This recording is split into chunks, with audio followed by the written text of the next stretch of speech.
नमस्कार, न्यूज़ 11 का Bihar digital platform देख रहे हैं आप और मैं हूं प्रगति शर्मा आपके साथ। बता दें कि अब ग्रेजुएशन के लिए शहरों की ओर पलायन नहीं करना पड़ेगा, क्योंकि अब गांव में ही होगी पढ़ाई और गांव में ही बन जाएगा करियर। जी हां, बिहार सरकार ने एक बड़ा और ऐतिहासिक फैसला लेते हुए राज्य के 215 प्रखंडों में नई डिग्री कॉलेज खोलने की घोषणा की है।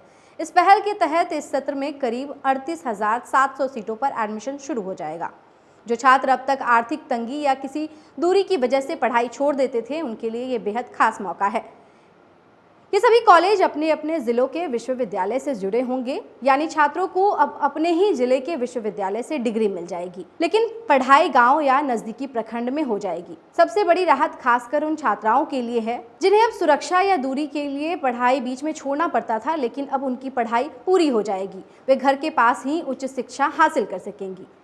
अगर बात करें विषय की, तो शुरुआत के दिनों में इन कॉलेज में अर्थशास्त्र, इतिहास, राजनीति शास्त्र, हिंदी, अंग्रेजी और समाजशास्त्र जैसे प्रमुख विषय पढ़ाए जाएंगे। हर विषय में करीब 30 सीटें तय की गई हैं। सबसे ज़्यादा कॉलेज बेगूसराय में खुलेंगे, जहां 11 प्रखंड शामिल हैं। इसके अलावा गया और सिवान में 10-10 प्रखंड, वहीं नालंदा, सारण, सीतामढ़ी और गोपालगंज में 9-9 प्रखंड इस योजना का हिस्सा है। राजधानी क्षेत्र की अगर बात करें तो पाटलिपुत्रा विश्वविद्यालय के अंदर पटना और नालंदा के 16 प्रखंड में कॉलेज खोले जाएंगे। विश्वविद्यालय प्रशासन ने इसकी तैयारी और तेज कर दी है और जल्द ही नामांकन प्रक्रिया ऑनलाइन शुरू हो जाएगी।